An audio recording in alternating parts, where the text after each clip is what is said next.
ಪ್ರೀತಿಯ ಪ್ರೇಕ್ಷಕರಿಗೆ ಕರ್ತನಾದ ಯೇಸು ಕ್ರಿಸ್ತನ ನಾಮದಲ್ಲಿ 7 ಸಭೆಗಳು ಎಂಬ ಈ ಕಾರ್ಯಕ್ರಮಕ್ಕೆ ಸ್ವಾಗತ.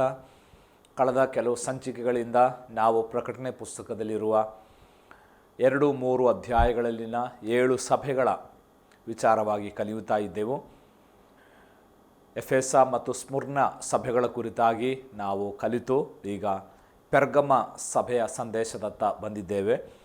ನಾನು ಕಳೆದ ಸಂಚಿಕೆಯಲ್ಲಿ ಪೆರ್ಗಮ ಸಭಾ ಕಾಲಘಟ್ಟ AD 300ರಿಂದ AD 590 ಆ ಕಾಲಘಟ್ಟ ಎಂಬುದನ್ನು ನಿಮಗೆ ಹೇಳಿದ್ದೆ.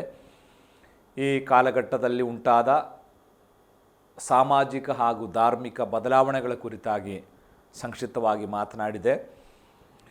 ಪ್ರತ್ಯೇಕವಾಗಿ ರಾಜಕೀಯ ಬದಲಾವಣೆಗಳ ಕುರಿತಾಗಿ ಹೇಳಿದಾಗ ಆ ಕಾಲದಲ್ಲಿ ಬದುಕಿದ್ದಂತಹ ಅಥವಾ ರೋಮನ್ನು ಆಡಳಿತ ಮಾಡುತ್ತಾ ಇದ್ದಂತಹ ಕಾನ್ಸ್ಟಂಟೈನ್ ದ ಗ್ರೇಟ್ ಎಂಬ ಚಕ್ರವರ್ತಿ ಯಾವ ರೀತಿ ಕ್ರೈಸ್ತನಾಗಿ ಪರಿವರ್ತನೆಗೊಂಡ ಎಂಬುದನ್ನು ನಾವು ಕಲಿಯುವಂತೆ ಕರ್ತನು ಸಹಾಯ ಮಾಡಿದನು. ಅದು ದೊಡ್ಡ ಒಂದು ರಾಜಕೀಯ ಬದಲಾವಣೆಯಾಗಿತ್ತು. ಆ ತನಕ ಇದ್ದಂತಹ ಚಕ್ರವರ್ತಿಗಳು ಬಹಳ ಕ್ರೂರ ಹಿಂಸೆಯನ್ನು ಕ್ರೈಸ್ತ ಸಭೆಗೆ ಕೊಟ್ಟರು. ಪ್ರತ್ಯೇಕವಾಗಿ ಹಿಂಸೆಗಳಲ್ಲಿ ಕೊನೆಯದಾಗಿ ಕ್ರೈಸ್ತ ಸಭೆಯನ್ನು ಹಿಂಸಿಸಿದ ಡಯೋಕ್ಲೇಷಿಯನ್ ಚಕ್ರವರ್ತಿಯ ಬಗ್ಗೆ ನಾನು ನಿಮಗೆ ಹೇಳಿದೆ. ಡಯೋಕ್ಲೇಷಿಯನ್ನ ನಂತರ ಗಲೇರಿಯಸ್ ಅಧಿಕಾರಕ್ಕೆ ಬರುತ್ತಿದ್ದಾನೆ 305ರಿಂದ 311. ಆತನ ನಂತರ ಕಾನ್ಸ್ಟಂಟೈನ್ ದ ಗ್ರೇಟ್ ಅಧಿಕಾರಕ್ಕೆ ಬಂದನು. ಆತನ ಕಾಲದಲ್ಲಿ ಮೆಲ್ವಿನ್ ಸೇತುವೆ ಕದನ ಅಥವಾ ಶಿಲುಬೆ ಯುದ್ಧ ನಡೆಯುತ್ತಾ ಇದೆ. ಆ ಯುದ್ಧದಲ್ಲಿ ಮ್ಯಾಕ್ಸೆಂಟ್ಯೂಸನ ವಿರುದ್ಧ ಅಲೆಕ್ಸಾಂಡರ್ ದ ಗ್ರೇಟಿಗೆ ದೊಡ್ಡ ಜಯ ಉಂಟಾಗ್ತಾ ಇದೆ. ತನ್ನ ಸೈನ್ಯ ಸಂಖ್ಯೆ ಬಹಳ ಕಡಿಮೆ ಇದ್ದಾಗ್ಯೂ ಮ್ಯಾಕ್ಸೆಂಟ್ಯೂಸಿನ ಆ ದೊಡ್ಡ ಸೈನ್ಯವನ್ನು ಆತನು ಜಯಿಸಿದ್ದು ಆತನು ರಾತ್ರಿ ಕಂಡ ಒಂದು ಕನಸಿನ ಆಧಾರದಲ್ಲಿ. ಆ ಕನಸಿನಲ್ಲಿ ಆತನು ಕಂಡಂತಹ ಬರಹ ಇನ್ ಹೋಕ್ ಸೈನೋವಿನ್ಸಿಸ್ ಎಂಬಂತಹ ಲ್ಯಾಟಿನ್ ಶಬ್ದ in this sign you will win ಎಂಬುದಾಗಿ, ಈ ಚಿಹ್ನೆಯಿಂದ ನೀನು ಜಯಿಸುವಿ ಎಂಬುದಾಗಿ. ಹಾಗೆ ತನ್ನ ಸೈನಿಕರ ಗುರಾಣಿಗಳಲ್ಲಿ ಶಿಲುಬೆಯ ಚಿಹ್ನೆಯನ್ನು ಹಾಕಿಸಿ ಆತನ ಯುದ್ಧಕ್ಕೆ ಹೋಗಿ ಆ ಯುದ್ಧದಲ್ಲಿ ಕಾನ್ಸ್ಟಂಟೈನ್ ದ ಗ್ರೇಟಿಗೆ ಜಯ ಸಿಗ್ತಾ ಇದೆ. ಆ ಜಯದ ನಿಮಿತ್ತ ಆತನು ಕ್ರೈಸ್ತ ಧರ್ಮವನ್ನು ಸ್ವೀಕಾರ ಮಾಡುತ್ತಿದ್ದಾನೆ. ಅದು ಮಾತ್ರವಲ್ಲ, ಕ್ರೈಸ್ತ ಧರ್ಮವನ್ನು ಒಂದು ರಾಜಕೀಯ ಧರ್ಮವಾಗಿ ತನ್ನ ಸಾಮ್ರಾಜ್ಯದಾದ್ಯಂತ ಆತನು ತರುತ್ತಾ ಇದ್ದಾನೆ. ಅನಂತರ ನಾವು ಮುಂದಕ್ಕೆ ಕಲಿಯುವುದಾದರೆ ಅನೇಕ ಧಾರ್ಮಿಕ ಸುಧಾರಣೆಗಳನ್ನು ಆತನು ಆ ಕಾಲಘಟ್ಟದಲ್ಲಿ ತಂದದ್ದಾಗಿ ನಾವು ನೋಡುತ್ತೇವೆ. ಪ್ರತ್ಯೇಕವಾಗಿ ಮಿಲನ್ ಘೋಷಣೆ ಎಂಬುದು ಚರಿತ್ರೆ ಪುಟಗಳಲ್ಲಿ ಬಹಳ ವಿಶೇಷವಾದಂಥ ಒಂದು ಘೋಷಣೆಯಾಗಿತ್ತು. ಈ ಘೋಷಣೆಯಂತೆ ಕ್ರೈಸ್ತ ಧರ್ಮದ ವಿಧಿವಿಧಾನಗಳನ್ನು ಅನುಸರಿಸಲು ಕ್ರೈಸ್ತರು ಸಂಪೂರ್ಣ ಸ್ವಾತಂತ್ರ್ಯವುಳ್ಳವರಾಗಿದ್ದಾರೆ ಎಂಬುದಾಗಿ ಆತನು ಘೋಷಿಸಿದ. ಈ ಹಿಂದೆ ಜಪ್ತಿ ಮಾಡಿದ್ದ ಕ್ರೈಸ್ತ ಮನೆಗಳನ್ನು ಮತ್ತು ಚರ್ಚಿನ ಆಸ್ತಿಪಾಸ್ತಿಗಳನ್ನು ರೋಮಿನ ಈ ಚಕ್ರವರ್ತಿ ಅವರಿಗೆ ತಿರುಗಿ ಕೊಡ್ತಾ ಇದ್ದಾನೆ. ಈ ಘೋಷಣೆಯ ಮೂಲಕ ಕ್ರೈಸ್ತ ಧರ್ಮಕ್ಕೆ ದೊಡ್ಡ ಪ್ರಚಾರ ಮತ್ತು ಬೆಳವಣಿಗೆ ಉಂಟಾದದ್ದಾಗಿ ನಾವು ಕಲಿಯುತ್ತೇವೆ. ಅದು ಮಾತ್ರವಲ್ಲ, ಚರ್ಚ್ಗಳಿಗೆ ದೊಡ್ಡ ಪ್ರೋತ್ಸಾಹವನ್ನು ಆತನು ಕೊಡ್ತಾ ಇದ್ದಾನೆ. ಕಾನ್ಸ್ಟಂಟೈನ್ನ ಪ್ರವೇಶ ಕ್ರೈಸ್ತ ಧರ್ಮಕ್ಕೆ ಒಂದು ದೊಡ್ಡ ಮಹತ್ವದ ತಿರುವು ಎಂದು ಹೇಳುವುದರಲ್ಲಿ ತಪ್ಪಿಲ್ಲ. ಕಾನ್ಸ್ಟಂಟೈನ್ ಕ್ರಿಸ್ತ ನಂಬಿಕೆಯ ಒಬ್ಬ ಪೋಷಕನಾಗಿ ಆತನು ಮಾರ್ಪಾಟುಗೊಳ್ಳುತ್ತಿದ್ದಾನೆ. ಆರ್ಥಿಕವಾಗಿ ಚರ್ಚನ್ನು ಆತನು ಬೆಂಬಲಿಸ್ತಾ ಇದ್ದಾನೆ. ಅನೇಕ ಬೆಸಿಲಿಕಾಗಳನ್ನು ಆತನ ಸ್ವಂತ ಖಜಾನೆಯ ಖರ್ಚಿನಿಂದ ನಿರ್ಮಾಣ ಮಾಡುತ್ತಾ ಇದ್ದಾನೆ. ಪಾದ್ರಿಗಳಿಗೆ ಆರ್ಥಿಕವಾದ ಸವಲತ್ತುಗಳನ್ನು ಕೊಡುವುದಕ್ಕೆ ಆರಂಭಿಸಿದನು. ಪ್ರತ್ಯೇಕವಾಗಿ ಪಾದ್ರಿಗಳಿಗೆ ಮತ್ತು ಕ್ರೈಸ್ತರಿಗೆ ತೆರಿಗೆಯಲ್ಲಿ ವಿನಾಯಿತಿಯನ್ನು ಆತನು ಕೊಡ್ತಾ ಇದ್ದಾನೆ. ಕ್ರೈಸ್ತರನ್ನು ಸಮಾಜದ ಉನ್ನತ ಹುದ್ದೆಗಳಿಗೆ ಆತನು ನೇಮಕಾತಿಗಳನ್ನು ಮಾಡಿದನು. ಡಯೋಕ್ಲಿಷನ್ನ ಮಹಾ ಕಿರುಕುಳದ ಕಾಲದಲ್ಲಿ ಜಪ್ತಿ ಮಾಡಿದ್ದ ಕ್ರೈಸ್ತರ ಆಸ್ತಿಗಳನ್ನು ಆತನು ಹಿಂತಿರುಗಿಸ್ತಾ ಇದ್ದಾನೆ. ಆಮೇಲೆ ಆತನ ಸಾಮ್ರಾಜ್ಯವನ್ನು ಕಾನ್ಸ್ಟಂಟೈನೋಪಲ್ ಎಂಬ ಹೊಸ ನಗರವನ್ನು ಕಟ್ಟಿ ಅದಕ್ಕೆ ಕಾನ್ಸ್ಟಂಟೈನೋಪಲ್ ಎಂಬ ಹೆಸರು ಹಾಕಿ ಅಲ್ಲಿಗೆ ಆತನು ವರ್ಗಾವಣೆ ಮಾಡುತ್ತಾ ಇದ್ದಾನೆ. ಆ ನಗರದ ಗೋಡೆಗಳಲ್ಲಿ ಮತ್ತು ಚರ್ಚ್ಗಳಲ್ಲಿ ಕ್ರೈಸ್ತ ವಾಸ್ತುಶಿಲ್ಪವನ್ನು ಅಥವಾ ಕ್ರಿಶ್ಚಿಯನ್ ವಾಸ್ತುಶಿಲ್ಪವನ್ನು ಆತನು ಅಳವಡಿಸ್ತಾ ಇದ್ದಾನೆ. ಹೀಗೆ ಅನೇಕ ಸುಧಾರಣೆಗಳನ್ನು ಕಾನ್ಸ್ಟಂಟೈನ್ ತರ್ತಾ ಇದ್ದಾನೆ. ಅದು ಮಾತ್ರವಲ್ಲ, ಕಾನೂನಿನಲ್ಲಿ ಅನೇಕ ಸುಧಾರಣೆಗಳನ್ನು ಕಾನ್ಸ್ಟಂಟೈನ್ ಚಕ್ರವರ್ತಿ ತಂದನು. ಒಂದು ವೇಳೆ ಆತನು ಕ್ರೈಸ್ತನಾಗಿ ಪರಿವರ್ತನೆಗೊಂಡದ್ದರಿಂದ ಆತನ ಕಾನೂನುಗಳಲ್ಲಿ ಸಹ ಮಿತವಾದ ಧೋರಣೆಯನ್ನು ಆತನ ಅನುಸರಿಸ್ತಾ ಇದ್ದಾನೆ. ಕ್ರಿಶ್ಚಿಯನ್ ನೇಮನಿಷ್ಠೆಗೆ ವಿರೋಧವಾದಂತಹ ಶಿಲುಬೆಗೇರಿಸುವಂತಹ ಪದ್ಧತಿಯನ್ನು ಆತನು ರದ್ದು ಮಾಡಿ ಖೈದಿಗಳನ್ನು ನೇಣು ಹಾಕಿ ಕೊಲ್ಲುವಂತಹ ಪದ್ಧತಿಯನ್ನು ಆತನು ಮಾಡ್ತಾ ಇದ್ದಾನೆ. ಅಂದರೆ ಶಿಲುಬೆಯ ಮರಣವನ್ನು ಆತನು ನಿಲ್ಲಿಸ್ತಾ ಇದ್ದಾನೆ. ಅದು ಮಾತ್ರವಲ್ಲ, ಕ್ರೈಸ್ತರಿಗೆ ಭಾನುವಾರ ಅಧಿಕೃತವಾದ ರಜಾ ದಿನವಾಗಿ ಆತನು ಘೋಷಣೆ ಮಾಡ್ತಾ ಇದ್ದಾನೆ. ಇವತ್ತು ಏನು ಸಂಡೇ ಎಲ್ಲರಿಗೂ ರಜೆ ಇದೆ, ಅದನ್ನು ಕಾನ್ಸ್ಟಂಟೈನ್ ಚಕ್ರವರ್ತಿ ಮೊದಲ ಬಾರಿಗೆ ಆರಂಭಿಸ್ತಾ ಇದ್ದಾನೆ. ಇದಕ್ಕೆ ಕಾರಣ ಸಂಡೇ ನಮಗೆ ಗೊತ್ತು, ಇದನ್ನು ಬರೆಯುವಾಗ SUN ಸನ್ ಅಂದರೆ ಸೂರ್ಯ ಎಂಬುದಾಗಿ, SON ಅಂದರೆ ಮಗ ಎಂಬುದಾಗಿ. ಆ್ಯಕ್ಚುಲಿ ಈ ರೋಮನ್ನರು ಗ್ರೀಕ್ ಮತ್ತು ಬಾಬಿಲೋನ್ ಸಂಸ್ಕೃತಿಯಿಂದ ಪ್ರಭಾವಗೊಂಡಂತಹ ಒಂದು ಪಂಗಡವಾಗಿತ್ತು ರೋಮನ್ ಸಾಮ್ರಾಜ್ಯ. ಆದ್ದರಿಂದ ಇವರ ಹಿಂದಿನ ಸಾಮ್ರಾಜ್ಯವಾದ ಗ್ರೀಸ್ ಮತ್ತು ಬಾಬಿಲೋನ್ ಸಾಮ್ರಾಜ್ಯದವರು ಸನ್ ಗಾಡ್ ಅಥವಾ ಸೂರ್ಯದೇವನಿಗೆ ಬಹಳ ಪ್ರಾಧಾನ್ಯತೆಯನ್ನು ಕೊಟ್ಟು ಸೂರ್ಯನ ದೇವರಾಗಿ ಆರಾಧಿಸುವಂತಹ ಒಂದು ಸಂಸ್ಕೃತಿ ಅವರಲ್ಲಿತ್ತು. ಆದ್ದರಿಂದ ಕಾನ್ಸ್ಟಂಟೈನ್ ಸನ್ ಗಾಡ್ ಅಥವಾ SUN ಸೂರ್ಯದೇವನ ದಿವಸವಾಗಿ ಅದನ್ನು ಸನ್ ಗಾಡ್ ಅಥವಾ SON ದೇವಕುಮಾರನ ದಿನವಾಗಿ ಅದನ್ನು ಆತನು ಪರಿವರ್ತನೆಗೊಳಿಸ್ತಾ ಇದ್ದಾನೆ. ಹಾಗೆ ಸಂಡೇ ಅಧಿಕೃತವಾಗಿ ರಜಾ ದಿನವಾಗಿ ಆತನು ಘೋಷಣೆ ಮಾಡ್ತಾ ಇದ್ದಾನೆ. ಅಂದು ಮಾರುಕಟ್ಟೆಗಳನ್ನೆಲ್ಲ ಆತನು ನಿಷೇಧಿಸಿದ ಮತ್ತು ಗುಲಾಮರನ್ನು ಮುಕ್ತಿಗೊಳಿಸುವ ಉದ್ದೇಶವನ್ನು ಹೊರತುಪಡಿಸಿ ಸಾರ್ವಜನಿಕ ಕಚೇರಿಗಳನ್ನು ಆತನು ಆ ದಿವಸ ಮುಚ್ಚುವಂತೆ ಆಜ್ಞಾಪನೆ ಕೊಟ್ಟ. ಹೀಗೆ ಆತನ ಆಳ್ವಿಕೆಯಲ್ಲಿ ಅನೇಕ ಸುಧಾರಣೆಗಳನ್ನು ಆತನು ತರುತ್ತಾ ಇದ್ದಾನೆ. ಕ್ರಿಶ್ಚಿಯನ್ ಧರ್ಮದ ಪ್ರೇರಿತನಾದ್ದರಿಂದ ಆತನ ಧೋರಣೆಗಳೆಲ್ಲ ಸ್ವಲ್ಪ ಮೃದುವಾಗಿದ್ದದಾಗಿ ನಾವು ಕಾಣ್ತಾ ಇದ್ದೇವೆ. ಆಮೇಲೆ ಆತನು ಖೈದಿಗಳನ್ನು ಆತನಕ ಸಂಪೂರ್ಣ ಕತ್ತಲೆಯ ಕೋಣೆಗಳಲ್ಲಿ ಇಡ್ತಾ ಇದ್ದರು. ಆದರೆ ಆತನು ಅವರನ್ನು ಹೊರಾಂಗಣದ ಮತ್ತು ಅದರ ಬಾಗಿಲುಗಳನ್ನು ತೆರೆದು ಅವರಿಗೆ ಪ್ರತಿ ಖೈದಿಗಳ ಕೋಣೆಗಳಲ್ಲಿ ಬೆಳಕು ಬೀಳುವಂತೆ ಮಾಡಿದ. ಈ ರೀತಿ ಆತನು ಧಾರ್ಮಿಕ ಮತ್ತು ರಾಜಕೀಯವಾಗಿ ಅನೇಕ ಸುಧಾರಣೆಗಳನ್ನು ತರ್ತಾ ಇದ್ದಾನೆ. ಆದರೆ ಚರಿತ್ರೆಗಾರರು ಹೇಳುವಂಥದ್ದು ಕಾನ್ಸ್ಟಂಟೈನ್ ಒಂದು ಸಂಪೂರ್ಣ ಕ್ರೈಸ್ತನಾಗಿರಲಿಲ್ಲ ಎಂಬುವಂಥದ್ದು ಒಂದು ಕಾನ್ಸ್ಟಂಟೈನ್ ಒಬ್ಬ ಕ್ರೈಸ್ತನಾಗಿರಲಿಲ್ಲ ಎಂಬುದು ಕೇಳುವಾಗ ನಮಗೆ ವಿಚಿತ್ರ ಎನಿಸ್ತದೆ. ಯಾಕಂದರೆ ಆತನ ಮರಣದ ಹಾಸಿಗೆಯಲ್ಲಿ ಆತನು ದೀಕ್ಷಾಸ್ಥಾನವನ್ನು ತೆಗೆದುಕೊಳ್ತಾ ಇದ್ದಾನೆ. ಆತನು ಆ ತನಕ ದೀಕ್ಷಾಸ್ಥಾನವನ್ನು ತೆಗೆದುಕೊಳ್ಳದೆ ತನ್ನ ಸಾವಿನ ಕೊನೆಯ ದಿವಸದಲ್ಲಿ ತನ್ನ ಸಮೀಪದ ಬಂಧುವಾದಂತಹ ಏರಿಯನ್ ಬಿಷಪ್ ಎಸ್ಯುಬಿಯುಸಿನ ಕೈ ಕೆಳಗೆ ಆತನು ದೀಕ್ಷಾಸ್ಥಾನವನ್ನು ಮಾಡಿಸಿಕೊಳ್ತಿರುವುದಾಗಿ ನಾವು ಸಭಾಚರಿತ್ರೆಗಳಲ್ಲಿ ಕಲಿಯುತ್ತೇವೆ. ನಾನು ಇಷ್ಟು ಸಂಗತಿ ಕಾನ್ಸ್ಟಂಟೈನ್ ಚಕ್ರವರ್ತಿಯ ಕುರಿತಾಗಿ ಹೇಳಿದ್ದು, ಹೇಗೆ ಸಣ್ಣ ಗಿಡವಾದ ಸಾಸಿವೆ ಒಂದು ದೊಡ್ಡ ಮರವಾಗಿ ಬೆಳೆಯಿತು, ಆ ಮರವಾಗಿ ಬೆಳೆಯುವುದಕ್ಕೆ ಕಾರಣಕರ್ತನಾದಂತಹ ಚಕ್ರವರ್ತಿಯ ಬಗ್ಗೆ ಸ್ವಲ್ಪ ಸಂಗತಿಯನ್ನು ನಾನು ನಿಮಗೆ ವಿವರಿಸಿದನು. ಈತನ ಕಾಲದಿಂದ ಸಭೆ ಒಂದು ದೊಡ್ಡ ಸಂಸ್ಥೆಯಾಗಿ ಮಾರ್ಪಟ್ಟಿತು. ಅಂದಿನಿಂದಲೇ ಪೋಪನ ಅಧಿಕಾರ ಬರುತ್ತಾ ಇದೆ.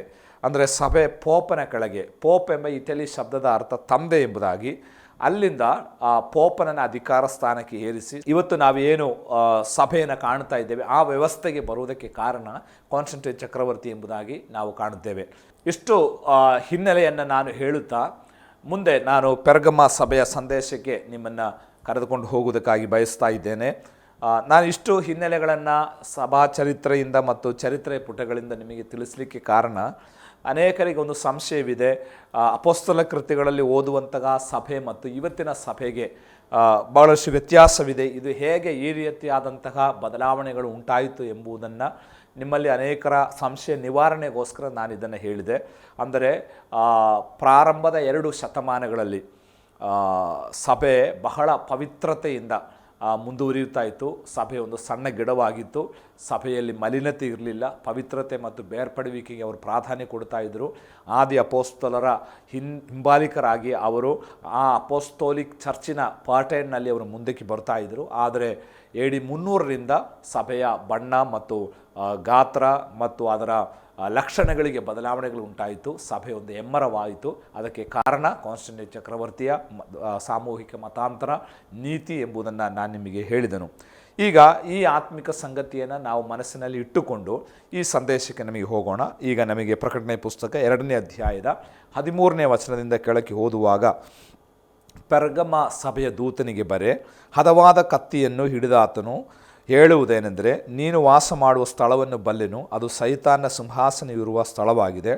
ನೀನು ನನ್ನ ಹೆಸರನ್ನು ಬಿಡದೆ ಹಿಡಿದುಕೊಂಡಿದ್ದಿ. ನೀನು ಇರುವ ಸೈತಾನ ನಿವಾಸದಲ್ಲಿ ನನಗೆ ನಂಬಿಗಸ್ತನೂ ಸಾಕ್ಷಿಯಾದ ಅಂತಿಪನು ಕೊಲ್ಲಲ್ಪಟ್ಟ ದಿನಗಳಲ್ಲಾದರೂ ನನ್ನಲ್ಲಿ ಇಟ್ಟಿರುವ ನಂಬಿಕೆ ನೀನು ಮರೆ ಮಾಡಲಿಲ್ಲ.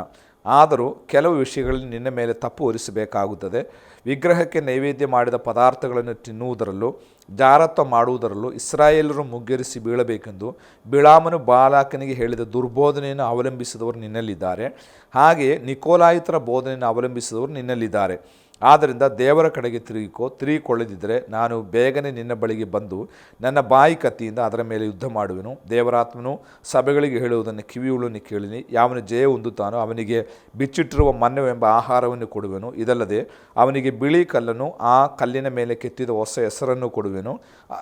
ಆ ಹೆಸರನ್ನು ಹೊಂದಿದವನಿಗೆ ಹೊರತು ಅದು ಮತ್ತಾರಿಗೂ ತಿಳಿಯದು. ಒಂದು ದೊಡ್ಡ ದೀರ್ಘವಾದ ಸಂದೇಶ ಪರಗಮ ಸಭೆಗೆ ದೇವರಾತ್ಮನು ಕೊಡ್ತಾ ಇದ್ದಾನೆ. ಹೇಗೆ ಕ್ರಿಸ್ತನು ಈ ಸಭೆಗೆ ಪ್ರತ್ಯಕ್ಷನಾಗುತ್ತಾ ಇದ್ದಾನೆ ಎಂಬುದನ್ನು ನಮಗೆ ಮೊದಲನೇದಾಗಿ ನೋಡೋಣ. ಅದರ ಪ್ರಾರಂಭದ ವಾಕ್ಯಗಳಲ್ಲಿ 13ನೇ ವಚನದಲ್ಲಿ ದೇವರ ಪ್ರತ್ಯಕ್ಷತೆ ಎರಡು ರೀತಿಯಲ್ಲಿ, ಒಂದು ಇಬ್ಬಾಯಿ ಕತ್ತಿಯನ್ನು ಅಥವಾ ಹದವಾದ ಇಬ್ಬಾಯಿ ಕತ್ತಿಯನ್ನು ಹಿಡಿದಾತನು ಸಭೆಗೆ ಪ್ರತ್ಯಕ್ಷವಾಗ್ತಾ ಇದ್ದಾನೆ. ಸಾಮಾನ್ಯವಾಗಿ ಕ್ರಿಸ್ತನ ಎರಡು ರೀತಿಯಲ್ಲಿ ಕೆಲವು ಸಭೆಗಳಿಗೆ ಕಾಣಿಸಿಕೊಳ್ತಾ ಇದ್ದಾನೆ. ಆದರೆ ಈ ಸಭೆಗೆ ಕ್ರಿಸ್ತನು ಹದವಾದ ಇಬ್ಬಾಯಿ ಕತ್ತಿಯನ್ನು ಹಿಡಿದವನಾಗಿ ಕಾಣಿಸಿಕೊಳ್ತಾ ಇದ್ದಾನೆ. ಏನು, ಪ್ರತಿ ಸಭೆಗೂ ದೇವರು ಕಾಣಿಸಿಕೊಳ್ಳುವಂಥದ್ದು ಆಯಾಯ ಸಭೆಯ ಹಿನ್ನೆಲೆಗೆ ಅನುಸಾರವಾಗಿದೆ. ಇಲ್ಲಿ ಕತ್ತಿ ದೇವರ ವಾಕ್ಯಕ್ಕೆ ಹೋಲಿಕೆಯಾಗಿದೆ. ಯಾಕೆ ಹದವಾದ ಇಬ್ಬಾಯಿ ಕತ್ತಿಯನ್ನು ಹಿಡಿದವನಾಗಿ ಸ್ವಾಮಿ ಕಾಣಿಸಿಕೊಳ್ತಾ ಇದ್ದಾನೆ? ಸಭೆ AD 300ರ ನಂತರಗಳಲ್ಲಿ ವಾಕ್ಯದಿಂದ ವಿಚಲಿತವಾಗಿ ವಾಕ್ಯಕ್ಕಲ್ಲ ಪಾರಂಪರ್ಯಕ್ಕೆ, ನಡವಳಿಕೆಗಳಿಗೆ ಹೆಚ್ಚು ಪ್ರಾಧಾನ್ಯತೆಯನ್ನು ಕೊಟ್ಟದಾಗಿ ನಾವು ನೋಡ್ತಾ ಇದ್ದೇವೆ. ಆದ್ದರಿಂದಲೇ ವಾಕ್ಯಕ್ಕೆ ನೀನು ಹಿಂತಿರುಗಬೇಕು. ಸಭೆಯ ನಡವಳಿಕೆ ಅಲ್ಲ, ಸಭೆಯ ನಡವಳಿಕೆ ಅಲ್ಲ ಮುಖ್ಯ, ಸಭೆ ವಾಕ್ಯದಲ್ಲಿ ನಡೆಯಬೇಕೆಂಬುದಕ್ಕೆ ಪ್ರಾಧಾನ್ಯತೆಯನ್ನು ಸೂಚಿಸುವಂತಹ ದೇವರ ವಾಕ್ಯವೆಂಬ ಕತ್ತಿಯನ್ನು ಹಿಡಿದವನಾಗಿ ಯೇಸು ಕ್ರಿಸ್ತನು ಈ ಸಭೆಗೆ ಕಾಣಿಸಿಕೊಳ್ತಾ ಇದ್ದಾನೆ. ಕತ್ತಿ ಒಂದು ದೇವರ ವಾಕ್ಯಕ್ಕೆ ಹೋಲಿಕೆಯಾಗಿದೆ, ಎರಡು ಕತ್ತಿ ನ್ಯಾಯ ತೀರ್ಪಿಗೆ ಹೋಲಿಕೆಯಾಗಿದೆ. ಪ್ರಕಟಣೆ ಪುಸ್ತಕ 19ನೇ ಅಧ್ಯಾಯದ 15ನೇ ವಚನದಿಂದ ನಾವು ಓದುವಾಗ, ಯೇಸು ಕ್ರಿಸ್ತನು ರಾಜಾದಿ ಬಿಳಿ ಕುದುರೆಯ ಮೇಲೆ ಆಗಮಿಸುವಾಗ ಆತನ ಬಾಯಿಂದ ಇಬ್ಬಾಯಿ ಕತ್ತಿ ಹೊರಟಿತು ಎಂಬುದಾಗಿ ನಾವು ನೋಡುತ್ತೇವೆ. ಅಂದರೆ ದೇವರ ವಾಕ್ಯ ಯೇಸು ಕ್ರಿಸ್ತನ ಬಾಯಿಂದ ಹೊರಡುತ್ತಾ ಇದೆ. ಆತನು ನಮ್ಮನ್ನು ನ್ಯಾಯ ತೀರ್ಪು ಮಾಡುವಂಥದ್ದು ಬೇರೆ ಯಾವ ಆಧಾರದಲ್ಲಲ್ಲ, ನಡವಳಿಕೆ ಆಧಾರದಲ್ಲಲ್ಲ, ಅವರು ಏನು ಮಾಡಿದರು ಅಥವಾ ಇನ್ನೊಬ್ಬರು ಏನು ಮಾಡಿದರು ಎಂಬುದರ ಆಧಾರದಲ್ಲಿ ಅಲ್ಲ. ಯೇಸು ಕ್ರಿಸ್ತನು ತಾನು ನ್ಯಾಯ ತೀರ್ಪು ಮಾಡುವಂಥದ್ದು ತಾನು ನಮಗೆ ಕೊಟ್ಟಂತಹ ವಾಕ್ಯದ ಆಧಾರದ ಮೇಲಾಗಿದೆ. ಯೇಸು ಕ್ರಿಸ್ತನು ಈ ಭೂಮಿಯಲ್ಲಿದ್ದಾಗ ಸಾಕಷ್ಟು ವಾಕ್ಯವನ್ನು ನಮಗೆ ಕೊಟ್ಟನು. ಆನಂತರ ತನ್ನ ಅಪೊಸ್ತಲರ ಮೂಲಕ ನಮಗೆ ವಾಕ್ಯವನ್ನು ಕೊಟ್ಟಿದ್ದಾನೆ. ಆ ವಾಕ್ಯವು ಬರೆಯಲ್ಪಟ್ಟ ಗ್ರಂಥವಾಗಿ ಇವತ್ತು ನಮ್ಮ ಕೈಯಲ್ಲಿದೆ. ಆ ವಾಕ್ಯವನ್ನು ಯಾರು ಅನುಸರಿಸ್ತಾರೋ ಆ ವಾಕ್ಯದ ಆಧಾರದ ಮೇರೆಗೆ ಕರ್ತನು ನ್ಯಾಯ ತೀರ್ಪು ಮಾಡುತ್ತಾ ಇದ್ದಾನೆ. ಆದ್ದರಿಂದ ನನ್ನ ಪ್ರೇಕ್ಷಕರು ಗಮನಿಸಬೇಕು, ದೇವರು ನ್ಯಾಯ ತೀರ್ಪು ಮಾಡುವಂಥದ್ದು ಬೇರೆ ಯಾವುದರ ಆಧಾರದಲ್ಲಿ ಅಲ್ಲ, ವಾಕ್ಯದ ಆಧಾರದ ಮೇಲೆ. ಆದ್ದರಿಂದಲೇ ನಾವು ಹೇಳುವಂಥದ್ದು, ನಾವು ವಾಕ್ಯಕ್ಕೆ ಹಿಂತಿರುಗಬೇಕು, ವಾಕ್ಯವನ್ನು ಹಿಂಬಾಲಿಸಬೇಕು, ವಾಕ್ಯದಂತೆ ನಡೆಯಬೇಕು. ಯಾರು ಏನು ಮಾಡುತ್ತಾ ಇದ್ದಾರೆ, ನಮ್ಮ ಪಿತೃಗಳು ಏನು ಮಾಡಿದರು, ನಮ್ಮ ಪಾರಂಪರ್ಯ ಏನು ಹೇಳುತ್ತಾ ಇದೆ, ಅದರ ಆಧಾರದ ಮೇರೆಗಲ್ಲ ದೇವರು ನ್ಯಾಯ ತೀರ್ಪು ಮಾಡುವಂಥದ್ದು. ಬೈಬಲ್ನ ಆಧಾರದ ಮೇರೆಗೆ, ವಾಕ್ಯವೆಂಬ ಕತ್ತಿಯ ಆಧಾರದ ಮೇರೆಗೆ ನ್ಯಾಯ ತೀರ್ಪು ಮಾಡುವ ದೇವರಾಗಿದ್ದಾನೆ. ಆದ್ದರಿಂದ ವಾಕ್ಯಕ್ಕೆ ನಾವು ಹಿಂತಿರುಗದೇ ಇದ್ದರೆ ನಾವು ನ್ಯಾಯ ತೀರ್ಪಿನ ದಿವಸದಲ್ಲಿ ನಾವು ಶಿಕ್ಷೆಗೆ ಗುರಿಯಾಗುತ್ತೇವೆ ಎಂಬುದು ಈ ಕ್ರಿಸ್ತನ ಪ್ರತ್ಯಕ್ಷತೆಯಿಂದ ನಮಗೆ ಕಲಿಯುವುದಕ್ಕಾಗಿ ಸಾಧ್ಯ. ಇಲ್ಲಿ ಏನು ರೋಮ್ ಚಕ್ರವರ್ತಿಯ ಕತ್ತಿಗಿಂತ ನಾವು ಭಯಪಡಬೇಕಾದ್ದು ದೇವರ ವಾಕ್ಯವೆಂಬ ಕತ್ತಿಗೆ. ರೋಮ್ ಚಕ್ರವರ್ತಿಯ ಹರಿತವುಳ್ಳ ಕತ್ತಿ ಒಂದು ವೇಳೆ ನಮ್ಮ ತಲೆಯನ್ನು ಅಥವಾ ರುಂಡವನ್ನು ತುಂಡರಿಸುವುದಕ್ಕೆ ಸಾಧ್ಯ. ಆದರೆ ದೇವರ ವಾಕ್ಯವೆಂಬ ಕತ್ತಿ ನಮ್ಮನ್ನು ನ್ಯಾಯ ತೀರ್ಪು ಮಾಡಿ ನಿತ್ಯ ನರಕಕ್ಕೆ ನಮ್ಮನ್ನು ದೊಬ್ಬುವುದಕ್ಕೆ ಸಾಧ್ಯವಿದೆ. ಆದ್ದರಿಂದ ಲೋಕದ ಕತ್ತಿಗಳಿಗಿಂತ ನಾವು ಹೆದರಬೇಕಾದ್ದು ದೇವರ ವಾಕ್ಯವೆಂಬ ಕತ್ತಿಗೆ ಎಂಬುದನ್ನು ನಾವು ಈ ದಿವಸಗಳಲ್ಲಿ ಅರ್ಥ ಮಾಡಿಕೊಳ್ಳಬೇಕು. ಯೇಸು ಸೈತಾನನ್ನು ಜಯಿಸಿದ್ದು ದೇವರ ವಾಕ್ಯವೆಂಬ ಕತ್ತಿಯಿಂದ. ಇವತ್ತು ನಮಗೆ ಜಯಿಸುವುದಕ್ಕೆ ದೇವರು ಕೊಟ್ಟಿರುವ ಏಕೈಕ ಆಯುಧ ದೇವರ ವಾಕ್ಯವಾಗಿದೆ. ದೇವರ ವಾಕ್ಯ ನಮ್ಮನ್ನು ರಕ್ಷಿಸಲಿಕ್ಕೆ, ನಮ್ಮನ್ನು ಶಸ್ತ್ರಚಿಕಿತ್ಸೆ ಮಾಡಿ ನಮ್ಮ ರೋಗವನ್ನು ಗುಣಪಡಿಸಲಿಕ್ಕೆ ದೇವರು ಕೊಟ್ಟಂತಹ ಒಂದು ಆಯುಧವಾಗಿದೆ. ಈ ವಾಕ್ಯವನ್ನು ಪ್ರತಿ ದಿವಸ ನಮ್ಮ ಜೀವಿತದಲ್ಲಿ ನಾವು ಅಳವಡಿಸಬೇಕು. ವಾಕ್ಯವೆಂಬ ಕತ್ತಿಯ ಮುಂದೆ ನಾವು ಬೀಳಬೇಕು. ನಮ್ಮ ಜೀವಿತದಲ್ಲಿ ಇರತಕ್ಕಂತಹ ಬೇಡವಾದ ಸಂಗತಿಗಳನ್ನು ಈ ಕತ್ತಿ ಅದು ಪ್ರೂನಿಂಗ್ ಮಾಡುವುದಕ್ಕಾಗಿ ಅಥವಾ ಅದನ್ನು ಕೆತ್ತುವುದಕ್ಕಾಗಿ ನಾವು ಒಪ್ಪಿಸಿಕೊಡಬೇಕು. ಹಾಗೆ ದೇವರ ವಾಕ್ಯದ ಮೂಲಕವಾಗಿ ಮಾತ್ರವೇ ನಮಗೆ ಪರಿಶುದ್ಧತೆಗೆ ಮತ್ತು ನೀತಿಯ ಮಾರ್ಗದಲ್ಲಿ ನಡೆಯಲಿಕ್ಕೆ ಸಾಧ್ಯ ಎಂಬುದನ್ನು ಈ ಕತ್ತಿಯಿಂದ ನಮಗೆ ಕಲಿಯುವುದಕ್ಕೋಸ್ಕರ ಸಾಧ್ಯ. ಆದ್ದರಿಂದ ಈ ಸಭೆಗೆ ದೇವರು ಪ್ರತ್ಯಕ್ಷಗೊಳ್ಳುವಂಥದ್ದು ದೇವರ ವಾಕ್ಯವೆಂಬ ಕತ್ತಿ ಉಳ್ಳವನಾಗಿ. ಸಭೆ ವಾಕ್ಯಕ್ಕೆ ಹಿಂತಿರುಗಬೇಕು, ಸಭೆ ಪಾರಂಪರಿಕ ಅಲ್ಲ, ವಾಕ್ಯಕ್ಕೆ ಹಿಂತಿರುಗಬೇಕೆಂಬ ಸಂದೇಶವನ್ನು ನಾವಿಲ್ಲಿ ಕಾಣುವರಾಗಿದ್ದೇವೆ. ಇನ್ನು ಈ ಸಭೆಗೆ ದೇವರು ಕೊಡುವಂತಹ ಅಭಿನಂದನೆಯ ಮಾತುಗಳು, ದ ವರ್ಡ್ಸ್ ಆಫ್ ಕಮೆಂಟೇಷನ್, ಏನೆಲ್ಲ ಮಾತುಗಳನ್ನು ದೇವರು ಹೇಳ್ತಾ ಇದ್ದಾನೆ. 13ನೇ ವಾಕ್ಯ ಗಮನಿಸಿ. ನೀನು ವಾಸ ಮಾಡುವ ಸ್ಥಳವನ್ನು ಬಲ್ಲೆನು, ಅದು ಸೈತಾನ್ನ ಸಿಂಹಾಸನ ಇರತಕ್ಕಂತಹ ಸ್ಥಳವಾಗಿದೆ ಎಂಬುದಾಗಿ. ಎರಡು ಸಂಗತಿಯನ್ನು ದೇವರು ಎಲ್ಲಿ ನಮಗೆ ತಿಳಿಸ್ತಾ ಇದ್ದಾನೆ ಸಭೆಯ ಅಭಿನಂದನೆ ಮಾತುಗಳಾಗಿ. ಒಂದು, ಐ ನೋ ಯುವರ್ ಸಿಚುವೇಶನ್, ನಿನ್ನ ಸನ್ನಿವೇಶಗಳನ್ನು ನಾನು ಬಲ್ಲೆನು. ಎರಡನೇದಾಗಿ, I know your steadfastness and sacrifice, ನಿನ್ನ ಅಚಲತೆ ಮತ್ತು ತ್ಯಾಗವನ್ನು ನಾನು ಬಲ್ಲವನಾಗಿದ್ದೇನೆ. ನೋಡಿರಿ, ಎರಡು ಸಂಗತಿಯನ್ನು ದೇವರು ಎತ್ತಿ ಹೇಳುತ್ತಿದ್ದಾನೆ. ಒಂದು, ನಿನ್ನ ಸನ್ನಿವೇಶ. ಏನು ಸನ್ನಿವೇಶ? ನೀನು ವಾಸ ಮಾಡುವಂತಹ ಸ್ಥಳ ಸೈತಾನ್ನ ಸಿಂಹಾಸನ ಇರುವ ಸ್ಥಳ ಎಂಬುದು ನಾನು ಬಲ್ಲೆನೆ ಎಂಬುದಾಗಿ. ಈ ಲೋಕ ಪೂರ್ತಿ ಇವತ್ತು ಸೈತಾನ ಅಧೀನದಲ್ಲಿದೆ.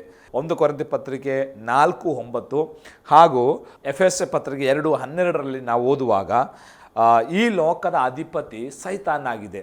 ಯೇಸು ಕ್ರಿಸ್ತನು ಯೋಹಾನ ಸುವಾರ್ತೆಯಲ್ಲಿ 3 ಸಾರಿ ಈ ಲೋಕಾಧಿಪತಿ ಎಂಬುದಾಗಿ ಹೇಳುತ್ತಿರುವುದಾಗಿ ನಾವು ನೋಡುತ್ತೇವೆ. ಅಂದರೆ ಈ ಲೋಕದ ಅಧಿಪತಿ ಇವತ್ತು ಸೈತಾನಾಗಿದ್ದಾನೆ, ಆತನ ಅಧೀನದಲ್ಲಿದೆ ಈ ಲೋಕ. ಆದರೆ ಯೇಸು ಕ್ರಿಸ್ತನು ಬಂದು ಈ ಭೂಮಿಯನ್ನು ವಿಮೋಚಿಸಿ ಈ ಆಧಿಪತ್ಯವನ್ನು ತನ್ನ ಕೈವಶ ಮಾಡಲಿಕ್ಕಿದ್ದಾನೆ. ಇಲ್ಲಿ ನಾವು ಗಮನಿಸ್ತಕ್ಕಂತಹ ಸಂಗತಿ, ಕೆಲವು ಪ್ರದೇಶಗಳು ಸೈತಾನಿಗೆ ಬಹಳ ಇನ್ಫ್ಲೂಯೆನ್ಸ್ ಉಳ್ಳಂತಹ ಅಥವಾ ಆತನ ಸಿಂಹಾಸನ ಇರುವ ಸ್ಥಳವಾಗಿ ನಾವು ಕಾಣುತ್ತೇವೆ. ಇದರ ಹಿನ್ನೆಲೆಯನ್ನು, ಈ ಸಭಾಚರಿತ್ರೆ ಹಿನ್ನೆಲೆಯನ್ನು ನಾವು ಕಳೆಯುವುದಾದರೆ, ಗೋಲ್ಡ್ಸ್ ಎಂಬಂತಹ ಒಂದು ಜನಾಂಗದವರು ಪದೇ ಪದೇ ಬಂದು ಈ ಪರ್ಗಮದ ಜನರನ್ನು ಆಕ್ರಮ ಮಾಡಿ ಅವರ ಸಂಪತ್ತುಗಳನ್ನು ದೋಚಿಕೊಂಡು ಹೋಗ್ತಾ ಇದ್ದರು. ಆದರೆ ಕ್ರಿಸ್ತ ಪೂರ್ವ 240ರಲ್ಲಿ ಅವರಿಗೆ ಈ ಗೋಲ್ಡ್ಸ್ ಜನಾಂಗದ ಮೇಲೆ ಈ ಪರ್ಗದಮರಿಗೆ ಜಯ ಸಿಕ್ಕಿತು. ಈ ಜಯದ ಸ್ಮರಣಾರ್ಥ ಅವರ ಪ್ರಧಾನ ದೇವನಾದಂತಹ ಜಿಯೂಸಿಗೆ 40 ಅಡಿ ಎತ್ತರದ ಒಂದು ಬಲಿಪೀಠವನ್ನು ಅವರು ಕಟ್ತಾ ಇದ್ದಾರೆ. ಈ ಬಲಿಪೀಠ ದೂರದಿಂದ ಜನರಿಗೆ ಕಾಣತಕ್ಕಷ್ಟು ಎತ್ತರದಲ್ಲಿ 40 ಅಡಿ ಎತ್ತರದಲ್ಲಿ ಕಟ್ಟಲ್ಪಟ್ಟಿತು. ಅದು ಮಾತ್ರವಲ್ಲ, ಈ ಬಲಿಪೀಠದಿಂದ ಧೂಪದ ಹೊಗೆ ಅದು ಮೇಲಕ್ಕೆ ಏರುತ್ತಾ ಇತ್ತು. ಆದ್ದರಿಂದ ಆ ಪಟ್ಟಣಕ್ಕೆ ಆಗಮಿಸ್ತಿದ್ದಂತೆ ಮೊದಲು ಕಾಣುವಂಥದ್ದು ಧೂಪ ಮತ್ತು ದೊಡ್ಡ ಬಲಿಪೀಠದ ಚಿತ್ರವಾಗಿದೆ. ಆದ್ದರಿಂದ ಒಂದು ವೇಳೆ ದೇವರು ಈ ಸಭೆಗೆ ಸಂದೇಶ ಕೊಡುವಾಗ ಹೇಳುವಂಥದ್ದು, ನೀನು ವಾಸ ಮಾಡುವ ಸ್ಥಳವನ್ನು ನಾನು ಬಲ್ಲೆನು, ಇದು ಸೈತಾನ್ನ ಸಿಂಹಾಸನ ಇರತಕ್ಕಂತಹ ಸ್ಥಳ ಎಂಬುದಾಗಿ ಸ್ವಾಮಿಯಲ್ಲಿ ಹೇಳುವುದಕ್ಕೆ ಈ ಬಲಿಪೀಠವೇ, ಜಿಯೂಸ್ ದೇವನ ಬಲಿಪೀಠವೇ ಕಾರಣ ಎಂಬುದಾಗಿ ಚರಿತ್ರೆಗಾರರು ಹೇಳ್ತಾ ಇದ್ದಾರೆ.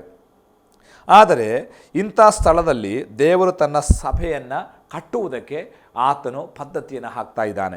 ನೋಡ್ರಿ, ದೇವರಿಗೆ ಸೈತಾನ ದೊಡ್ಡ ವಿಷಯವಲ್ಲ. ಯೇಸು ಸ್ವಾಮಿ ತನ್ನ ಸಭೆಯನ್ನು ಕಟ್ಟುವುದಕ್ಕೆ ಆರಂಭದ ಮಾತು ಹೇಳಿದ್ದು ಮತ್ತಾಯನ ಸುವಾರ್ತೆ 16:18, ನಾನು ನನ್ನ ಸಭೆಯನ್ನು ಕಟ್ಟುವೆನು, ಪಾತಾಳದ ಬಲಗಳು ಅದನ್ನು ಜಯಿಸುವುದಿಲ್ಲ. ಅಂದರೆ ದೇವರಿಗೆ ಎಷ್ಟೇ ಅಂಧಕಾರದ ಸ್ಥಳವು ತನ್ನ ಸಭೆಯನ್ನು ಬೆಳೆಸುವುದಕ್ಕೆ ತಡೆಯಲ್ಲ ಎಂಬುದನ್ನು ನಾವು ವಾಕ್ಯದಿಂದ ಗಮನಿಸ್ತಕ್ಕಂಥದ್ದಾಗಿದೆ. ಅಂದರೆ ನಾವು ಅರ್ಥ ಮಾಡಿಕೊಳ್ಳಬೇಕು, ಕತ್ತಲು ದೀಪಕ್ಕೆ ಪ್ರಕಾಶಿಸದಂತೆ ಯಾವತ್ತೂ ಅಡ್ಡಿಯಲ್ಲ. ನೋಡಿ, ಎಲ್ಲಿ ಹೆಚ್ಚು ಕತ್ತಲಿದೆ ಅಲ್ಲಿ ಸಣ್ಣ ದೀಪ ಹೆಚ್ಚಾಗಿ ಬೆಳಗ್ತದೆ ಅಲ್ವಾ?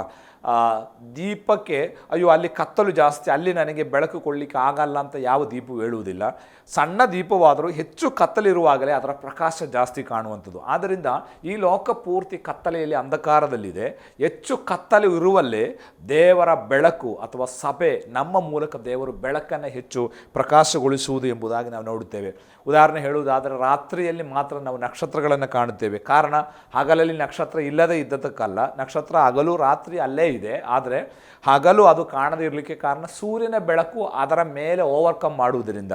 ಆದರೆ ರಾತ್ರಿಯಲ್ಲಿ ಸೂರ್ಯನ ಬೆಳಕು ಇಲ್ಲದೇ ಇರುವುದರಿಂದ ಸಣ್ಣ ಸಣ್ಣ ನಕ್ಷತ್ರಗಳು ರಾತ್ರಿಯಲ್ಲಿ ಹೊಳೆಯುತ್ತಿವೆ. ಅದೇ ರೀತಿ ದೇವರು ನಮ್ಮನ್ನು ಈ ಭೂಮಿಯಲ್ಲಿ ಸಣ್ಣ ಸಣ್ಣ ನಕ್ಷತ್ರಗಳಾಗಿ ಅಲ್ಲಲ್ಲಿ ಇಟ್ಟಿದ್ದಾನೆ. ಅದು ಹೆಚ್ಚು ಕತ್ತಲು ತುಂಬುವಂತಹ ಸ್ಥಳದಲ್ಲಿ ನಾವು ಬೆಳಕಾಗಿ ಪ್ರಕಾಶಿಸುವಂತೆ ದೇವರು ಮಾರ್ಪಡಿಸ್ತಾನೆ. ಆದ್ದರಿಂದ ಬೆಳಕಿಗೆ ಯಾವತ್ತೂ ಕತ್ತಲೆ ಮೇಲೆ ಹೆದರಿಕೆ ಇಲ್ಲ. ಬೆಳಕು ಪ್ರಕಾಶಿಸುವುದಕ್ಕೆ ಕತ್ತಲೆ ಅಡ್ಡಿ ಅಲ್ಲ. ವಾಸ್ತವಿಕವಾಗಿ ಬೆಳಕು ಪ್ರಕಾಶಿಸಲಿಕ್ಕೆ ಕತ್ತಲು ಅದಕ್ಕೆ ಒಂದು ಅನುಕೂಲ ಎಂಬುದನ್ನು ನಾವು ಕಲಿಯುತ್ತೇವೆ. ಅದೇ ರೀತಿ ದೇವರ ಸಭೆಗೆ ಅಥವಾ ದೇವರ ಮಕ್ಕಳಿಗೆ ಎಷ್ಟೇ ದೊಡ್ಡ ಅಂಧಕಾರ ಇದ್ರೂ ಅದು ಅವರಿಗೆ ಅಡ್ಡಿಪಡಿಸಲಿಕ್ಕೆ ಸಾಧ್ಯವಿಲ್ಲ. ಯಾಕಂದರೆ ಬೆಳಕು ಕತ್ತಲೆ ಮೇಲೆ ಯಾವಾಗಲೂ ಡೊಮಿನಿಯನ್ ಮಾಡುತ್ತದೆ, ಆಳ್ವಿಕೆ ಮಾಡುತ್ತದೆ ಎಂಬ ಸತ್ಯವನ್ನು ನಾವು ಅರ್ಥ ಮಾಡಿಕೊಳ್ಳಬೇಕು. ನೋಡಿ, ಇಷ್ಟು ಕಷ್ಟದ ಸಮಯದಲ್ಲಿ ಸಭೆ ಹಾದು ಹೋಗುತ್ತಿರುವುದಾದರೂ ಅವರು ತೆಗೆದುಕೊಂಡಂತಹ ಅವರ ತ್ಯಾಗ ಮತ್ತು ಅಚಲತೆ, ಅವರ ಆ ದೃಢ ವಿಶ್ವಾಸವನ್ನು, ಅಂದರೆ ಪರಿಶೋಧನೆಯ ಸಮಯದಲ್ಲಿ ಅವರ ನಂಬಿಕೆಯನ್ನು ತಳ್ಳಿಬಿಡದೆ ಅವರು ಕರ್ತನಿಗೋಸ್ಕರ ನಿಂತದ್ದನ್ನು ದೇವರು ಮುಕ್ತ ಕಂಠದಿಂದ ಇಲ್ಲಿ ಹೊಗಳುತ್ತಿರುವುದಾಗಿ ನಾವು ನೋಡ್ತಾ ಇದ್ದೇವೆ. ನೀನು ವಾಸ ಮಾಡುವ ಸ್ಥಳವನ್ನು ಬಲ್ಲೆನು, ಅದು ಸೈತಾನ್ನ ಸಿಂಹಾಸನ ಇರುವ ಸ್ಥಳ. ಅಂದರೆ ದೇವರು ನಮ್ಮ ಪ್ರತಿಯೊಬ್ಬರ ನಿವಾಸ ಸ್ಥಾನವನ್ನು ಬಲ್ಲಾತನಾಗಿದ್ದಾನೆ. ಅಪೊಸ್ತಲ ಕೃತಿಗಳ ಪುಸ್ತಕ 17ನೇ ಅಧ್ಯಾಯದಲ್ಲಿ ಪೌಲನ ಪ್ರಸಂಗದಲ್ಲಿ ಅವರವರ ಮೇರೆಗಳನ್ನು, ನಿವಾಸಗಳನ್ನು ನಿಶ್ಚಯ ಮಾಡಿರುವ ಆತನು ದೇವರಾಗಿದ್ದಾನೆ. ಆದ್ದರಿಂದ ನಾವು ಯಾವ ಪಟ್ಟಣದಲ್ಲಿ ಇರಬೇಕು, ಯಾವ ಸ್ಥಳದಲ್ಲಿ ವಾಸ ಮಾಡಬೇಕು, ಯಾವ ಊರಿನಲ್ಲಿ ಸೇವೆ ಮಾಡಬೇಕು ಎಂಬುದು ದೇವರು ಮುಂಚಿತವಾಗಿ ನಿಶ್ಚಯ ಮಾಡಿಕೊಂಡಿದ್ದಾನೆ. ಅದರಿಂದ ಎಲ್ಲ ಸ್ಥಳದಲ್ಲೂ ಸೈತಾನ್ನ ಇನ್ಫ್ಲೂಯೆನ್ಸ್ ಇದೆ.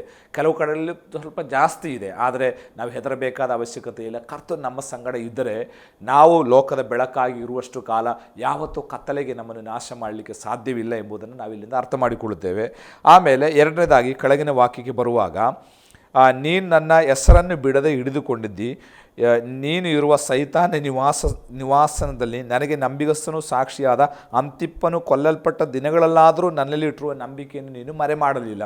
ಅಂದರೆ ದೊಡ್ಡ ಅಂಧಕಾರದ ಒಂದು ದೊಡ್ಡ ಸ್ಥಳವಾದದ್ದರಿಂದ ಆ ಸಭೆಯ ಅಧ್ಯಕ್ಷನಾದಂತಹ ಆಂಟಿಪಸ್ ಕೊಲ್ಲಲ್ಪಡ್ತಾ ಇದ್ದಾನೆ. ಆತನು ಅಲ್ಲಿ ರಕ್ತಸಾಕ್ಷಿತ್ವವನ್ನು ವಹಿಸ್ತಾ ಇದ್ದಾನೆ. ಆತನು ರಕ್ತಸಾಕ್ಷಿಯಾಗಿ ಆತನಲ್ಲಿ ಸಾಯುತ್ತಾ ಇದ್ದಾನೆ. ಆದರೂ ಆ ಸಮಯದಲ್ಲೂ ಸಭೆ ಕ್ರಿಸ್ತನಲ್ಲಿ ಇಟ್ಟಂತಹ ನಂಬಿಕೆಯನ್ನು ತ್ಯಜಿಸದೆ ಬಹಳ ವೈರಾಗ್ಯದೊಡನೆ ಶಕ್ತಿಯುತವಾಗಿ ದೇವರ ನಾಮಕ್ಕೋಸ್ಕರ ನಿಂತದ್ದಾಗಿ ನಾವು ನೋಡ್ತಾ ಇದ್ದೇವೆ. ನಂಬಿಗಸ್ತನಾದ ಅಂತಿಪನಲ್ಲ ಇಲ್ಲಿ ಸ್ಮರಿಸುತ್ತಿರುವುದಾಗಿ 13ನೇ ವಾಕ್ಯದಲ್ಲಿ ನಾವು ಕಾಣುತ್ತೇವೆ. ಅಂದರೆ ಸೈತಾನ್ನ ಸಾಮ್ರಾಜ್ಯಕ್ಕೆ ಸವಾಲಾದಂಥ ಒಬ್ಬ ಮನುಷ್ಯನಾಗಿದ್ದನು ಅಂತಿಪನು. ಆದ್ದರಿಂದಲೇ ಆತನಿದ್ದ ಸ್ಥಳಕ್ಕೆ ಸೈತಾನು ತನ್ನ ಸಿಂಹಾಸನವನ್ನು ವರ್ಗಾವಣೆ ಮಾಡಿದ್ದಾಗಿ ನಾವು ನೋಡುತ್ತೇವೆ. ಅಂದರೆ ಇಡೀ ಸೈತಾನ ಸಮಾಜಕ್ಕೆ ಅಂತಿಪನು ಎಂಬಂಥ ಒಬ್ಬ ಮನುಷ್ಯ ದೊಡ್ಡ ಸವಾಲುಳ್ಳ ಮನುಷ್ಯನಾಗಿದ್ದನು. ಆದ್ದರಿಂದ ಅಂತಿಪನು ವಾಸ ಮಾಡುವಂತಹ ಪೆರ್ಗಮಕ್ಕೆ ಸೈತಾನು ತನ್ನ ಪರಿವಾರದೊಡನೆ ಬಂದು ಅಲ್ಲಿ ತಾನು ಸಿಂಹಾಸನ ಆಗ್ತಾ ಇದ್ದಾನೆ. ಅಂದರೆ ಆ ಒಬ್ಬ ಮನುಷ್ಯನ ಮೇಲೆ ಸೈತಾನಿಗೆ ಎಷ್ಟು ಹೆದರಿಕೆ ಇದೆ ಎಂಬುದು ನಾವು ಅಲ್ಲಿಂದ ಅರ್ಥ ಮಾಡಿಕೊಳ್ಳುವುದಕ್ಕೆ ಸಾಧ್ಯ. ಸೈತಾನನಿಗೆ ಹೆದರಿಕೆ ಉಳ್ಳಂಥ ಒಬ್ಬ ಮನುಷ್ಯನಾಗಿದ್ದನು ಆಂಟಿಪಸ್ ಎಂಬ ಪದದ ಅರ್ಥ ಎಗೇನೆಸ್ಟ್ ಓಲ್ಡ್. ಆಂಟಿ ಅಂದರೆ ಎಗೇನೆಸ್ಟ್, ಪಸ್ ಎಂಬ ಪದ ಅರ್ಥ ಓಲ್ಡ್. ಅಂದರೆ ಆಂಟಿಪಸ್ ಅಂದರೆ ಎಲ್ಲರನ್ನು ಎದುರಿಸುವವನು ಎಂಬುದಾಗಿ. ತೆರ್ತುಲ್ಯನ್ ಎಂಬ ಸಭಾ ಚರಿತ್ರೆಗಾರನು ಈತನ ಬಗ್ಗೆ ಹೇಳುವಂಥದ್ದು, ಆತನನ್ನು ಕೊಲ್ಲುವುದಕ್ಕೆ ಬಂದಾಗ ಆತನು ಹೇಳಿದ್ದು, ಇಡೀ ಲೋಕ ನನಗೆ ವಿರೋಧವಾದರೂ ನಾನು ನನ್ನ ಕರ್ತನು ಸೇರಿದರೆ ನಾವು ಲೋಕಕ್ಕಿಂತ ಹೆಚ್ಚಾಗಿದ್ದೇವೆ ಎಂಬುದಾಗಿ. ಅದು ಬಹಳ ಪ್ರಶಸ್ತವಾದಂಥ ಆತನ ಒಂದು ಮಾತು. ಆತನು ಹೇಳಿದ್ದು, ಇಡೀ ಲೋಕ ನನಗೆ ವಿರೋಧವಾಗಿ ಬಂದರೂ ನಾನು ನನ್ನ ಕರ್ತನು ಸೇರಿದರೆ ನಾವೇ ಲೋಕಕ್ಕಿಂತ ಹೆಚ್ಚಾಗಿದ್ದೇವೆ ಎಂಬುದಾಗಿ. ಅಷ್ಟು ನಂಬಿಕೆ ಉಳ್ಳಂಥ ಒಬ್ಬ ಭಕ್ತನಾಗಿದ್ದನು. ಒಂದು ವೇಳೆ ಪೆರ್ಗಮ ಸಭೆಯ ಹಿರಿಯನು ಅಥವಾ ಆ ಸಭೆಯ ಅಧ್ಯಕ್ಷನು, ಆ ಸಭೆಯ ಸಭಾಪಾಲಕನಾಗಿದ್ದನು ಆಂಟಿಪಸ್ ಎಂಬಂತಹ ಮನುಷ್ಯ. ಆತನು ಅಲ್ಲಿ ರಕ್ತಸಾಕ್ಷಿತ್ವವನ್ನು ವಹಿಸ್ತಾ ಇದ್ದಾನೆ. ಆ ಸಮಯದಲ್ಲೂ ಸಭೆ ತನ್ನ ಸಭಾಪಾಲಕನ ಮರಣವನ್ನು ನೋಡಿಯೂ ಸಹ ನಂಬಿಕೆಯಿಂದ ಹಿಂಜಾರದೆ, ಆ ನಂಬಿಕೆಯನ್ನು ಮರೆ ಮಾಡದೆ ನಂಬಿಕೆಯಲ್ಲಿ ದೃಢವಾಗಿ ನಿಂತದನ್ನು ದೇವರು ಮುಕ್ತ ಗಂಟನಿಂದ ಇಲ್ಲಿ ಹೊಗಳುತ್ತಿರುವುದಾಗಿ ನಾವು ನೋಡುತ್ತಾ ಇದ್ದೇವೆ. ನನ್ನನ್ನು ಕೇಳುವ ದೇವರ ಮಕ್ಕಳೇ, ನಾವು ಕರ್ತನಿಗೋಸ್ಕರ ಒಂದು ವೇಳೆ ರಕ್ತಸಾಕ್ಷಿತ್ವವನ್ನು ಅನುಭವಿಸಬೇಕಾಗಿ ಬರ್ಬೋದು, ಹಿಂಸೆ, ಕಷ್ಟ, ವೇದನೆಗಳನ್ನು ತಾಳಬೇಕಾಗಿ ಬರ್ಬೋದು. ಆ ಸಮಯದಲ್ಲೂ ನಾವು ಕ್ರಿಸ್ತ ನಂಬಿಕೆಯನ್ನು ಬಿಡದೆ ನಾವು ಧೈರ್ಯವಾಗಿ ನಿಲ್ಲಬೇಕೆಂಬುದು ಈ ಪೆರ್ಗಮ ಸಭೆಯ ಸಂದೇಶದಿಂದ ನಾವು ಕಲಿಯತಕ್ಕಂಥ ಆತ್ಮಿಕ ಪಾಠಗಳಾಗಿದೆ. ಸಮಯದ ಕೊರತೆಯಿಂದ ನಾನು ಇಲ್ಲಿಗೆ ಮುಕ್ತಾಯಗೊಳಿಸಲಿಕ್ಕೆ ಬಯಸ್ತಾ ಇದ್ದೇನೆ. ಈಗಾಗಲೇ ಈ ಸಭೆಗೆ ಕ್ರಿಸ್ತನು ಪ್ರತ್ಯಕ್ಷಗೊಂಡಿರುವಂಥದ್ದು ಹದವಾದ ಇಬ್ಬಾಯಿ ಕತ್ತಿಯನ್ನು ಹಿಡಿದವನಾಗಿ. ಆಮೇಲೆ ಸಭೆಗೆ ದೇವರು ಕೊಡುವಂಥ 2 ಅಭಿನಂದನೆಯ ಮಾತುಗಳನ್ನು ನಾವು ಕಲಿತೆವು. ಒಂದು, ನಿನ್ನ ಸನ್ನಿವೇಶಗಳನ್ನು ನಾನು ಬಲ್ಲೆನು, ಹಾಗೂ 2 ನಿನ್ನ ಅಚಲತೆ ಮತ್ತು ತ್ಯಾಗವನ್ನು ನಾನು ಬಲ್ಲೆನು. ದೇವರಿಗೋಸ್ಕರ ನಾವೇನಾದರೂ ಮಾಡಿದರೆ ಅದನ್ನು ಸಂಪೂರ್ಣವಾಗಿ ನೆನಪಿಡುವ ದೇವರಾಗಿದ್ದಾನೆ ನಮ್ಮ ದೇವರು. ಆದ್ದರಿಂದ ಕ್ರಿಸ್ತ ನಂಬಿಕೆಯಲ್ಲಿ ನಮಗೆ ಧೈರ್ಯವಾಗಿ ನಿಲ್ಲೋಣ, ಕರ್ತನ ರಾಜ್ಯವನ್ನು ನಮ್ಮ ಮೂಲಕ ಕಟ್ಟೋಣ. ಅದಕ್ಕೆ ಸರ್ವಶಕ್ತನಾದ ದೇವರು ಸಹಾಯ ಮಾಡಲಿ. ಈ ಪೆರ್ಗಮ ಸಭೆಯ ಮುಂದಿನ ಭಾಗಗಳನ್ನು ಮುಂದಿನ ಅಧ್ಯಾಯದಲ್ಲಿ ನಾವು ಕಲೀಲಿಕ್ಕೆ ಹೋಗ್ತಾ ಇದ್ದೇವೆ. ಆದ್ದರಿಂದ ತಪ್ಪದೆ ಈ ಕಾರ್ಯಕ್ರಮವನ್ನು ವೀಕ್ಷಿಸಿ ಇತರರಿಗೆ ವೀಕ್ಷಿಸುವುದಕ್ಕೆ ನೀವು ಅನುಮತಿ ಮಾಡಿಕೊಡಿ, ಅವ್ರನ್ನ ಪ್ರೋತ್ಸಾಹಿಸಿ. ನಿಮ್ಮ ಅನಿಸಿಕೆಗಳು ಏನಾದರೂ ಸಂಶಯಗಳಿರುವುದಾದರೆ ದಯಮಾಡಿ ನಮಗೆ ಪತ್ರ, ಫೋನ್ ಹಾಗೂ ಇಮೇಲ್ ಮೂಲಕ ನಮಗೆ ನೀವು ಬರೆಯಬಹುದು. ನಿಮಗೆ ಬೇಕಾದ ಉತ್ತರವನ್ನು ನಾವು ಕೊಡುವುದಕ್ಕೆ ಸಿದ್ಧರಿದ್ದೇವೆ. ಕರ್ತನು ನಿಮ್ಮೆಲ್ಲರನ್ನ ಆಶೀರ್ವದಿಸಲಿ. God bless you.